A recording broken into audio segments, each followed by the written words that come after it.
देखो, प्रकाश के परावर्तन में इसमें सबका किरण आरेख हम लोग बनाए थे, पढ़े थे। किरण आरेख बना करके सबका क्लियर हुई। समतल दर्पण में एक किरण आरेख खींचे थे। समतल दर्पण में किरण आरेख खींचकर इसके प्रतिबिंब के विषय में हर कुछ पढ़ा हुआ। तो इसमें आज कुछ पॉइंट्स है जो इम्पोर्टेंट पॉइंट है, ये ऑब्जेक्टिव में भी हमको बहुत काम देता, इसलिए यह लिखे हैं, स्टार्ट किया, इसको समझाना है, याद कराना। तो इसका हेडलाइन देखिए है, समतल दर्पण द्वारा बने प्रतिबिंब और उसके बीच बीम के बीच के संबंध के कुछ रोचक बातें। मतलब यह महत्वपूर्ण पॉइंट हुआ, इम्पोर्टेंट एक ऑब्जेक्टिव हुआ। तो रोचक बातें इसलिए है कि कुछ इसमें ऐसा भी टर्म है जो कि हमेशा हमें जानकारी भी देगा या पढ़ने में और इंटरेस्ट भी आएगा, अच्छा भी लगेगा। तो सबसे इसमें देखिए पहला पॉइंट यहाँ से क्या है, बीम और प्रतिबिंब की समतल दर्पण से दूरियां समान है। ऐसे जब किरण आरेख खींचे थे, बनाए थे, तो उसमें हम लोग पढ़े थे समतल दर्पण में जितनी दूरी पर बिंब स्थित होता है उतनी ही दूरी पर इसका प्रतिबिंब है। और बिंब की दूरी को किससे डिनोट करते हैं? यू से। और प्रतिबिंब की दूरी को किससे डिनोट करते हैं? भी से।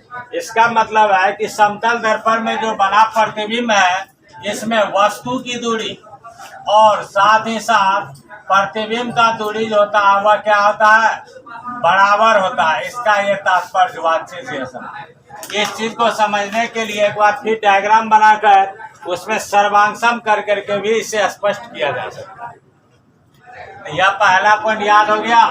इसे हम लोग दूसरी तरह से ऐसे ही बोल सकते हैं कि समतल दर्पण में बने प्रतिबिंब की विशेषताएं। इसे क्या बोल सकते हैं? समतल दर्पण में बने प्रतिबिंब की विशेषताएं। इसको दूसरी तरह से ऐसा व्यक्त कर दिए कि समतल दर्पण द्वारा बने जो प्रतिबिंब है और बिंब के संबंध में कुछ रोचक बातें। ये दोनों एक ही अर्थ हुआ। अगर एग्जाम में आएगा कि समतल दर्पण में बने प्रतिबिंब की विशेषताओं को लिखे या बतावे, तो उसमें भी यही पॉइंट ऐड कर सकते हैं जोर से। तो पहला पॉइंट क्लियर हो गया। प्रतिबिंब की दूरी और बिंब की दूरी, या बिंब की दूरी और प्रतिबिंब की दूरी हमेशा क्या होता है? बराबर होता है। इसे जनरली ऐसे क्या बोलते हैं? जितनी दूरी पर बिंब स्थित होगा उतना ही दूरी पर प्रतिबिंब बनता है। मतलब समतल दर्पण के सामने हम जितनी दूरी पर हम दर्पण से खड़े होंगे, मेरा प्रतिबिंब भी दर्पण में उतना ही दूरी पर बनेगा। ये हुआ इसका पहला। दूसरा ध्यान रखना है, यदि बिंब की दूरी x से घटे, अगर मान लीजिए वस्तु या हम अगर दर्पण के सामने स्थित है, अगर x दूरी से अगर घटेंगे, मतलब हम दर्पण की तरफ अगर जाएंगे, दर्पण की तरफ जाएंगे तो दूरी जरूर है कि घटेगा। तो दूरी घटेगा तो प्रतिबिंब भी उतना ही दूरी उसमें भी घटेगा। इसका अर्थ ये हुआ कि अगर हम दर्पण की तरफ अगर हम चलते हैं तो प्रतिबिंब भी क्या होगा? वह मेरे तरफ जो है या दर्पण की तरफ ही चलता हुआ प्रतीत हो। तो जितनी दूरी हम दर्पण की तरफ तय करेंगे उतना ही दूरी प्रतिबिंब भी पीछे से क्या होगा? चलेगा, वह घट जाएगा। अर्थात यही चीज स्पष्ट है कि यदि बिंब की दूरी x से अगर घट रहा है तो प्रतिबिंब की दूरी भी क्या होगा? x से घट जाएगा। इसको दूसरे तरह से ऐसा बोल सकते हैं। अतः बिंब की यदि बिंब दर्पण की ओर u चाल से आवे तो प्रतिबिंब भी क्या होगा? वह u चाल से रिटर्न आएगा या वापिस आएगा। मतलब जितना चाल से हम दर्पण की तरफ जाएंगे उतने ही चाल से प्रतिबिंब भी दर्पण की तरफ आएगा। यह हमें याद रखना है। तीसरा पॉइंट हुआ, यदि दर्पण धीरे धीरे चलकर x दूरी बिंब की ओर अगर जाए तो प्रतिबिंब वह क्या होगा? 2x दूरी बिंब की ओर खिसकता है। यह याद रखना है। यह देखो इम्पोर्टेंट एक ऑब्जेक्टिव बन गया यहाँ पर। ये सब चीज ऐसे याद रहता है। ये सिंपल ही है, ये पॉइंट और ये पॉइंट, ये याद रहता है प्राय। लेकिन ये 3 नंबर में अक्सर थोड़ा स्लिप होता है, या एग्जाम ऑब्जेक्टिव आता है तो स्लिप कर जाता है। इसे फिर से हम दोहराते हैं, इसको समझाते हैं, गौर कीजिए। इसमें क्वेश्चन क्या कर रहा है? यहाँ जो बात था, दर्पण स्थिर था, दर्पण की तरफ हम जा रहे थे या वस्तु को दर्पण की तरफ ले जाना था, तब दूरी घट रहा था। लेकिन इस तीसरा पॉइंट का तात्पर्य क्या, इसमें बीम एक ही जगह, बीम स्थिर है, बीम एक ही जगह, लेकिन दर्पण को क्या कर रहा है, बीम की तरफ ला रहे, दर्पण को ही बीम की तरफ ला रहे। तो दर्पण को अगर बीम की तरफ लाएंगे तो प्रतिबिंब जो होगा उससे दुगुनी वेग से बीम की ओर आएगा। इसका ये अर्थ है। कहने का अर्थ हुआ कि मान लीजिए यहाँ पर कहीं एक बीम स्थित है और दर्पण यहाँ है, इस दर्पण को ही अगर इस ओर लाया जाएगा, दर्पण को, बीम को नहीं, दर्पण को, तो प्रतिबिंब जो इसमें बना हुआ होगा यह प्रतिबिंब इससे दुगुना वेग से इधर आए। तो अगर दर्पण को बीम की तरफ हम x दूरी तय करते हैं तो प्रतिबिंब इसका मतलब हुआ 2x दूरी तय करे। मतलब दर्पण बीम की तरफ जितना दूरी आएगा उतना उससे डबल दूरी क्या होगा, प्रतिबिंब है। अगर दर्पण को बीम की तरफ 1 मीटर लाए, इसका मतलब हुआ प्रतिबिंब जो है 2 मीटर चले। बात समझ में आ गया। इसको वेग की तरह भी समझ सकते हैं। अगर दर्पण को बीम की तरफ x मीटर प्रति सेकेंड की वेग से लाएंगे तो प्रतिबिंब जो है वह दर्पण की तरफ 2x मीटर प्रति सेकेंड की ओर आएगा। इसका एक साधारण उदाहरण ऐसे समझ सकते हैं कि जैसे अगर बिल्ली कहीं बैठा हुआ है, अगर उसके सामने अगर दर्पण को हम बिल्ली की तरफ ले जाए, बिल्ली दर्पण की ओर आएगा तब तो उसको उतना ही वेग होगा।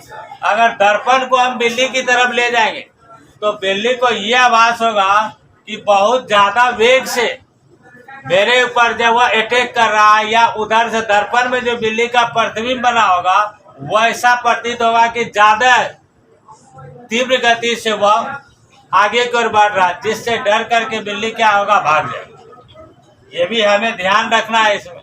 तो इन उदाहरण से इसे हम याद रख सकते हैं। उसका भागने का कारण भी यही एक तरह से होता है कि जितना वह वेग से दर्पण को हम उधर ले जाएंगे उससे दुगुना वेग से क्या होगा, प्रतिबिंब उसमें उसका दौड़ता हुआ प्रतीत होगा। इसे याद रखें। तो यही यहाँ लिखे है, यदि दर्पण धीरे धीरे चलकर x दूरी बीम की ओर जावे तो प्रतिबिंब 2x दूरी बीम की ओर खिसकता है। इसे याद रखना है। इसी को आता फिर लिखे है, दर्पण की चाल अगर भी है, मतलब दर्पण भी चाल से बीम की ओर अगर बढ़ा रहे हैं तो प्रतिबिंब क्या होगा, वह 2 भी चाल से वह बीम की ओर जाएगा। यह ऑब्जेक्टिव में ज्यादा पूछा जाता है, इसे ध्यान रखना। नेक्स्ट है, समतल दर्पण के समक्ष अगर काल्पनिक बीम अगर हो तो इसका जो प्रतिबिंब बनेगा समतल दर्पण में वह वास्तविक। ठीक है।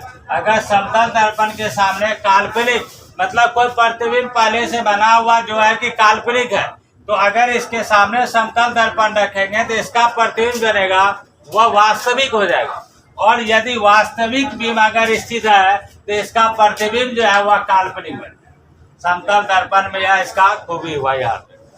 हम लोग समतल दर्पण पढ़े भी है, हमेशा काल्पनिक और समान आकार का समान दूरी पर प्रतिबिंब बनता है। तो वही इसका अर्थ हुआ कि अगर वास्तविक बीम है तो इसका प्रतिबिंब काल्पनिक बनेगा, अगर काल्पनिक हो तो इसका प्रतिबिंब वास्तविक।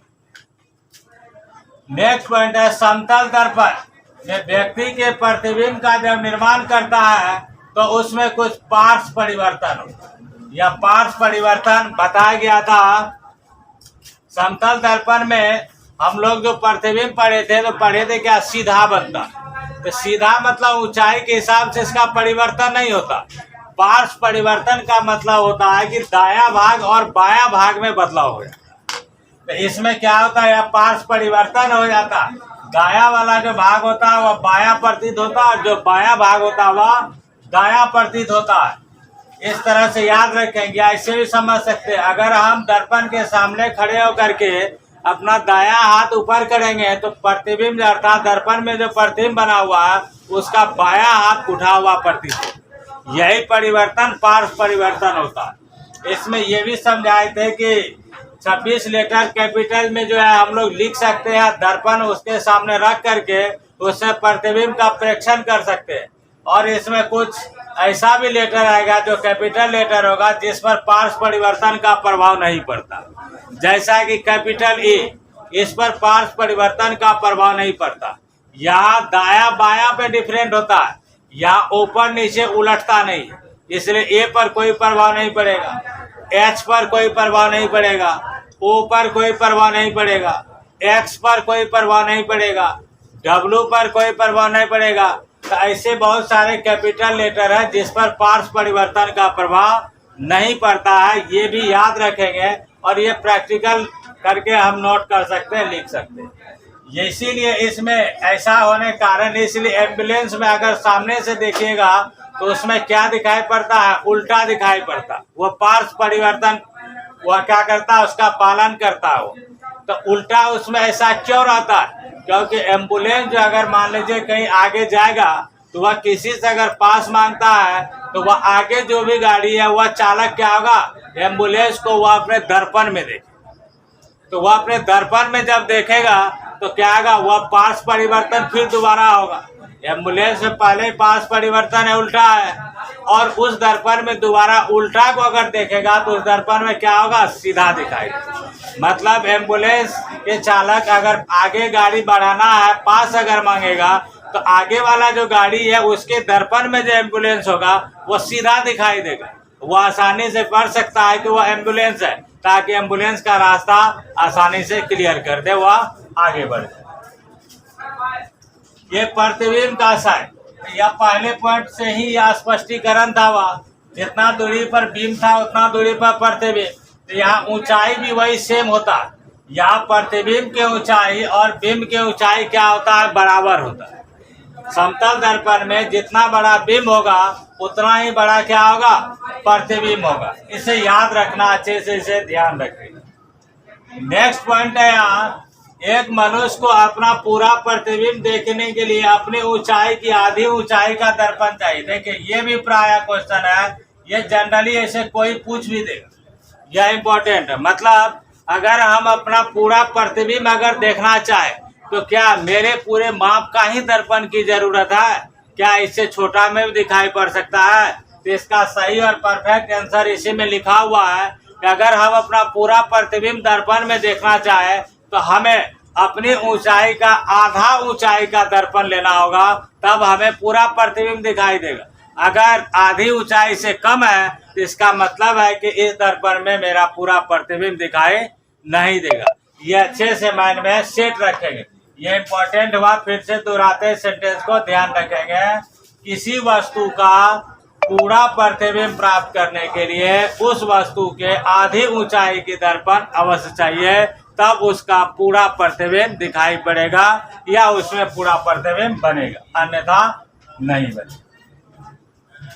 यहाँ यदि दो समतल दर्पणों को किसी को थीटा पर अगर झुका दिया, यह भी इम्पोर्टेंट पॉइंट है, इसे ध्यान रखिएगा। इस पर भी आधारित ऑब्जेक्टिव पूछा जाता है प्राय। अगर दो समतल दर्पण को किसी को थीटा पर झुका दिया, दो समतल दर्पण को अगर किसी को थीटा पर अगर झुका दिया जाए, जैसे उदाहरण के लिए मान लीजिए एक बोर्ड भी दर्पण है, एक दर्पण, ऐसे कल्पना करते हैं ये कॉपी, इस दोनों को इस तरह से रख सकते हैं, ऐसे रख सकते हैं, ऐसे, तो इन दोनों के बीच कोण तो बनेगा। तो यही हुआ इसका झुकाव। अगर दो समतल दर्पण को अगर थीटा के कोण पर झुका दिया जाता है तो वह एक बिंब के कितने प्रतिबिंब बनाएंगे, वस्तु के कितने प्रतिबिंब बनाएंगे, इसकी संख्या याद रखेंगे कि इसके लिए एक फॉर्मूला, वह फॉर्मूला है 360 डिग्री बट्टा थीटा। यह फॉर्मूला हम आसानी से याद रखेंगे, 360 डिग्री बाय थीटा। इसमें भी एक पॉइंट सब है, याद रखें। अगर 360 बाय थीटा, अगर 360 बाय थीटा अगर सम हुआ तो उसमें एक माइनस कर दें, एक माइनस कर देंगे। अगर 360 बाय थीटा अगर विषम हुआ, ओड हुआ, तो 1 माइनस नहीं करें। तो वह डिपेंड करता है थीटा पर। थीटा से उसमें भाग देंगे, अर्थात डिग्री से भाग देंगे जितना कोण का माप होगा। अगर हमें सम संख्या आया तो एक उसमें घटा देंगे, अगर रिजल्ट हमें विषम संख्या आया तो प्रतिबिंब की संख्या वही हो। तो यहाँ अगर थीटा के कोण पर दो समतल दर्पण अगर झुका हो तो प्रतिबिंब की संख्या अगर n हो तो n बराबर फॉर्मूला बना थीटा बाय 360 -1। कब? जब सम हो तब। अगर विषम हो तो 360/θ। तो इसके लिए कुछ उदाहरण भी यहाँ समझाए हैं, दिए हैं कि जैसे अगर दो समतल दर्पण 90 डिग्री के कोण पर अगर झुका और उसके सामने अगर एक बिंब को रखा जाएगा तो उसमें कितने प्रतिबिंब बनेंगे टोटल? तो 360/90 तो आया 4, तो 4 तो सम है ना, इसलिए उसमें लिखा हुआ 1 माइनस में, अर्थात अगर दो समतल दर्पण को आप 90 डिग्री के कोण पर अगर रखे और उसके सामने अगर उसके बीच में एक कोई वस्तु रखेंगे तो हमें उसमें क्या होगा? 3 प्रतिबिंब दिखाई देगा। समतल दर्पण में 3 प्रतिबिंब स्पष्ट रूप से दिखाई पड़ेगा। अगर कोण अगर थीटा 30 डिग्री हो, अगर दो समतल दर्पण के बीच 30 डिग्री का कोण पर अगर दर्पण को रखा गया है तो उसमें प्रतिबिंब की संख्या क्या होगा? तो 360/30, 360/30 कितना आएगा? 12। तो तब 12 में हमें 1 घटाना होगा, अर्थात ऐसी अवस्था में हमें टोटल कितना प्रतिबिंब बनेगा? तब 11 प्रतिबिंब बनेगा, या याद रखें। इसी तरह हम 60 डिग्री पर भी जान सकते हैं, 80 पर ही रख सकते हैं, या काट करके निकाल सकते हैं इसका। लेकिन मेन क्या हुआ? सम हो तो 360/θ - 1, और अगर विषम हो तो 360/θ, सिर्फ यही हो जाएगा। यह हुआ इसका इम्पोर्टेंट पॉइंट। इसे अच्छे से ये सभी को याद रखेंगे तो ये आपको 2 क्वेश्चन और साथ ही साथ कई ऑब्जेक्टिव भी इसमें सॉल्व होते। सबसे मेन यह क्वेश्चन किसका हुआ कि समतल दर्पण में बने प्रतिबिंब की विशेषताएं, जिसका इसका नाम दे दिए। इसमें बिंब और प्रतिबिंब के संबंध में कुछ रोचक बात, तो ये से एक तरह से रोचक बात ही हुआ। जैसे सिनेमा सब में भी दिखाता है, एक ही व्यक्ति के कई जगह पर पिक्चर दिखा देता है, एक ही सीन कई जगह वहां पर आ जाता है, तो वह यही खेल है ये समतल दर्पण के आधार पर ही। एक ही व्यक्ति का कई जगह चित्रित प्रदर्शन जो किया जाता है वह दर्पण के आधार पर ही ऐसा किया जाता है। एक वस्तु का कई प्रतिबिंब वहां प्राप्त किया जाता है। तो ये हुआ इसका इम्पोर्टेंट पॉइंट, इसे अच्छे से याद रखिए।